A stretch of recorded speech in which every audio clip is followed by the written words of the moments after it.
வணக்கம் students, welcome back to accounts with Aish. இன்றைக்கி management அக்கௌண்டிங்கில் மார்ஜினல் காஸ்டிங் சாப்டரில் ஷார்ட் ஆன்சர்ஸ் ப்ராப்ளம் நம்ம லைனாக பார்த்துட்டு வரோம். ஸோ ஆல்ரெடி நம்ம 10 சம்ஸ் வரைக்கும் போட்டாச்சு. அதோட லிங்க் ஐ பட்டன்லையும் டிஸ்கிரிப்ஷன்லையும் கொடுக்குறேன், செக் பண்ணிக்கோங்க. இன்றைக்கி நம்ம போட போகிற சம் 11th சம்லேருந்து நம்ம போட போகிறோம். ஸோ 11th சம் பாருங்கள். 11th சம்மில் என்ன கொடுத்துருக்காங்கன்னு பாருங்கள். அசர்டைன் கான்ட்ரிபியூஷன், சேல்ஸும் பிவி ரேஷியோவும் கொடுத்துருக்காங்க. அப்போ நம்ம கான்ட்ரிபியூஷன் எப்படி கண்டுபிடிக்கணும் அப்படின்றத பார்ப்போம். ரொம்பவே சிம்பிளாக நம்ம கண்டுபிடிச்சிடலாம். கான்ட்ரிபியூஷனோட ஃபார்முலா என்னென்னா sales minus variable cost. But இங்கே நம்ம அந்த ஃபார்முலாவை போட தேவையில்லை, ஏன்னா நமக்கு பிவி ரேஷியோ ஆல்ரெடி கொடுத்துட்டாங்க. அப்போது நம்ம பிவி ரேஷியோட ஃபார்முலாவை வச்சே நம்ம என்ன பண்ணலாம் அப்படின்னா கான்ட்ரிபியூஷன் கண்டுபிடிச்சிடலாம். ஸோ ஆன்சர் நம்பர் 11 பாருங்கள். ஸோ பிவி ரேஷியோட ஃபார்முலா என்னென்னா கான்ட்ரிபியூஷன் பை சேல்ஸ் இன்டூ 100. இதுதான் பிவி ரேஷியோட ஃபார்முலா. சின்ஸ் பிவி ரேஷியோ 35% கொடுத்ததுனால நம்ம இந்த இடத்துல 100 போட வேண்டிய அவசியம் கிடையாது. ஸோ நம்ம பிவி ரேஷியோ ஆண்ட 35% போட்டுக்கணும், விச் இஸ் ஈக்குவல் டு நம்ம கண்டுபிடிக்க வேண்டியது contribution divided by sales. So sales இங்கே கொஸ்டினில் 12 lakh அப்படின்னு கொடுத்துருக்காங்க. ஸோ 12 lakh போட்டுக்கணும்.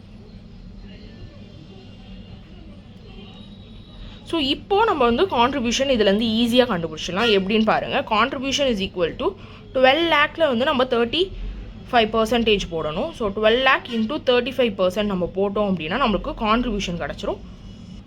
ஸோ நம்மளுக்கு ஆன்சர் பாருங்கள், ₹4,20,000 is the final answer. So இங்கே நம்ம எப்படி போட்டிருக்கோம் அப்படின்னா பிவி ரேஷியோ கொடுத்ததுனால நம்ம பிவி ரேஷியோட ஃபார்முலாவை வச்சே நம்ம ஈஸியாக இதில் போட்டுட்டோம். ஸோ இப்போ வாங்க நம்ம 12th சம் பார்க்கலாம். 12th சம்மில் என்ன கண்டுபிடிக்க சொல்லியிருக்காங்கன்னு பாருங்கள். ரொம்பவே சிம்பிளானது. கான்ட்ரிபியூஷனை நம்மளை கண்டுபிடிக்க சொல்லியிருக்காங்க. So answer 12.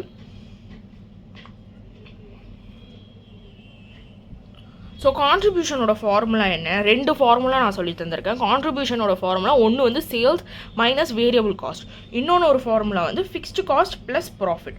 அப்போது contribution is equals to fixed cost plus profit. So இங்கே ஃபிக்ஸ்டு காஸ்ட்டும் கொடுத்துருக்காங்க, ஆஸ் வெல் அஸ் ப்ராஃபிட்டும் கொடுத்துருக்காங்க. ஸோ ஃபிக்ஸ்டு காஸ்ட் எவ்வளோ? 4 lakh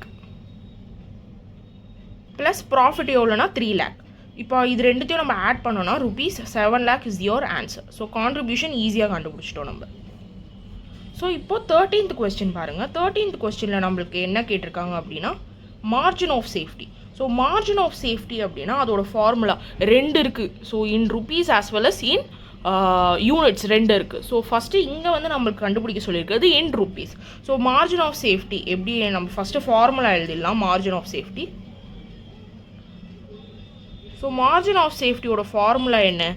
ஆல்ரெடி ஃபார்முலா வீடியோ பார்க்காம இருந்தீங்க, அந்த வீடியோ பாருங்கள். அதுதான் part 1 introduction video.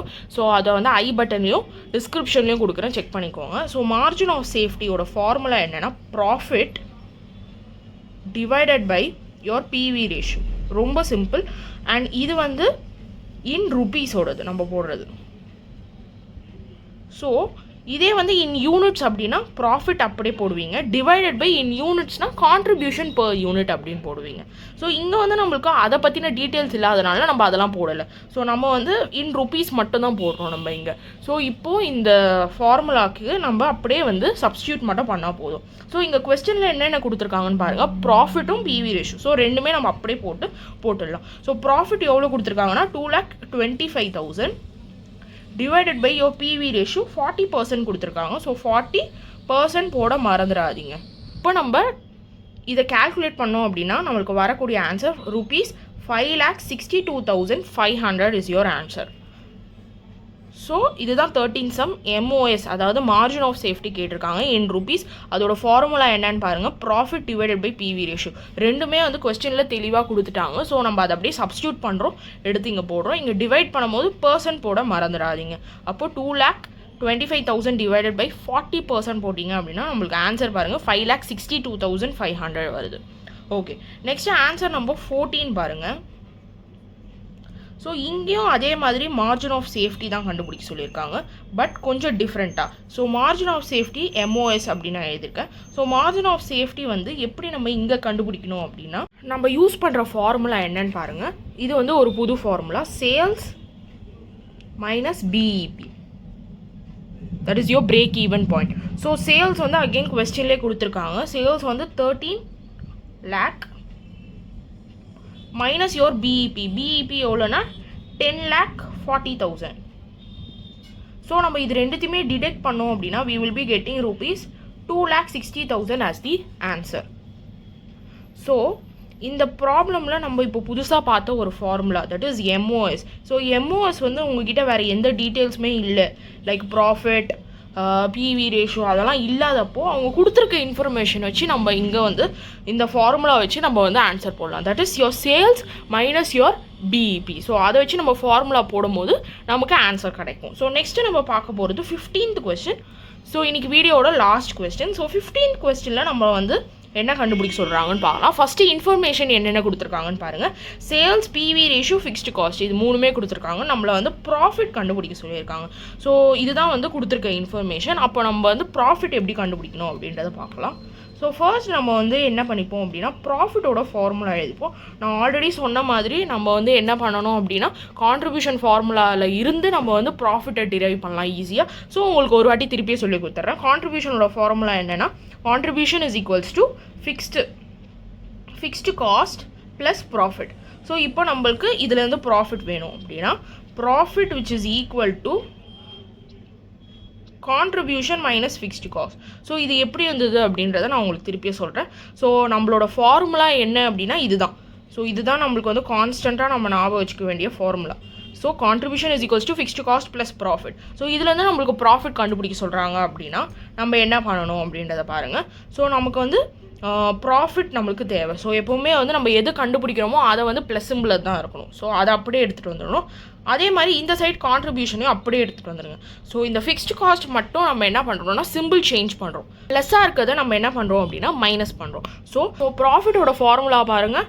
Profit is equals to contribution minus fixed cost. So இப்போ கொஸ்டினில் வந்து நம்மளுக்கு வந்து என்னென்ன கொடுத்துருக்காங்கன்னு பாருங்கள். ஃபிக்ஸ்டு காஸ்ட் கொடுத்துருக்காங்க, பட் நம்மக்கிட்ட வந்து கான்ட்ரிபியூஷன் கொடுக்கல. அப்போ நம்ம எப்படி கான்ட்ரிபியூஷன் கண்டுபிடிப்போம்? ரொம்ப ஈஸியாக நம்ம வந்து கான்ட்ரிபியூஷன் கண்டுபிடிச்சிடலாம். ஏன்னா நம்மளுக்கு இங்கே பிவி ரேஷியோ தெளிவாக கொடுத்துட்டாங்க. அப்போ நம்ம வந்து இந்த ப்ராப்ளம் தட் இஸ் 11th ப்ராப்ளமில் நம்ம எப்படி கான்ட்ரிபியூஷன் கண்டுபிடிச்சோம், பிவி ரேஷியோ ஃபார்முலாவை வச்சு நம்ம கண்டுபிடிச்சோம். அதே மாதிரி தான் நம்ம இங்கேயும் கண்டுபிடிக்கணும். ஸோ அப்போ நம்ம எப்படி கண்டுபிடிக்கிறதுன்னு பாருங்கள். அப்போது பிவி ரேஷியோ ஃபார்முலா நமக்கு தெரியும். PV ratio which is equal to contribution by sales into 100. So இங்கே வந்து பிவி ரேஷியோ வந்து 30% கொடுத்ததுனால நம்ம இன்டூ 100 போட தேவையில்ல. அப்போது 30% இங்கே வரும். கான்ட்ரிபியூஷன் நம்ம கண்டுபிடிக்க வேண்டியது divided by your sales. Sales எவ்வளோன்னு பாருங்கள். கொஸ்டினில் 25 lakhsன்னு கொடுத்துருக்காங்க. ஸோ அதை நம்ம போட்டுறோம். அப்போது இப்போ நம்ம வந்து எது ரெண்டுத்தையும் மல்டிப்ளை பண்ணுவோம் அப்படின்னா contribution is equal to 25 lakh into 30%. So நம்ம இது போட்டோம் அப்படின்னா நம்மளுக்கு கான்ட்ரிபியூஷன் கண்டுபிடிச்சிடலாம். ஸோ நம்ம இதை கேல்குலேட் பண்ணோம் அப்படின்னா நம்மளுக்கு கான்ட்ரிபியூஷனோட ஆன்சர் வந்து 7,50,000. அது எப்படி வந்துச்சுன்னா 25 lakh இன்டூ 30% போட்டோம் அப்படின்னா we will be getting 7,50,000. So minus your fixed cost. So fixed cost கொஸ்டின்லேயே கொடுத்துருக்காங்க 5 lakh. ஸோ 5 lakh நம்ம போடுறோம் which is equal to rupees. So நம்மளுக்கு ஆன்சர் இது ரெண்டுத்தையும் டிடெக்ட் பண்ணோம் அப்படின்னா நம்மளுக்கு வந்து 2,50,000 is our final answer. So இது எப்படி கண்டுபிடிச்சோன்னு பாருங்கள். கான்ட்ரிபியூஷன் ஃபஸ்ட்டு நம்ம கண்டுபிடிக்கிறோம். பிவி ரேஷியோ அமௌண்ட் கொடுத்த வேல்யூ கொடுத்ததுனால நம்ம பிவி ரேஷியோ ஃபார்முலா வச்சு நம்ம வந்து கான்ட்ரிபியூஷன் கண்டுபிடிக்கிறோம். ஸோ கான்ட்ரிபியூஷன் நம்ம பிவி ரேஷியோ ஃபார்முலா வச்சு கண்டுபிடிச்ச உடனே நம்ம என்ன பண்ணுறோம் அப்படின்னா ப்ராஃபிட்டோட ஃபார்முலாவில் போடுறோம். கான்ட்ரிபியூஷன் கண்டுபிடிச்சாச்சு. மைனஸ் யோர் ஃபிக்ஸ்டு காஸ்ட் அவங்க கொஸ்டின்லேயே கொடுத்துருக்காங்க. அதை நம்ம போட்டோம் அப்படின்னா we will be getting rupees 2,50,000 as the answer. So இன்னைக்கு வீடியோவில் நம்ம 11th சம்லேருந்து 15th சம் வரைக்கும் ஷார்ட் ஆன்சர் ப்ராப்ளம்ஸில் நம்ம பார்த்துருக்கோம். ஸோ ஹோப் உங்களுக்கு இது கிளியராக அண்டர்ஸ்டாண்ட் ஆகிருக்கும்னு நினைக்கிறேன். Will see you in my next video. Make sure you subscribe to Accounts with Aish. Thank you for watching.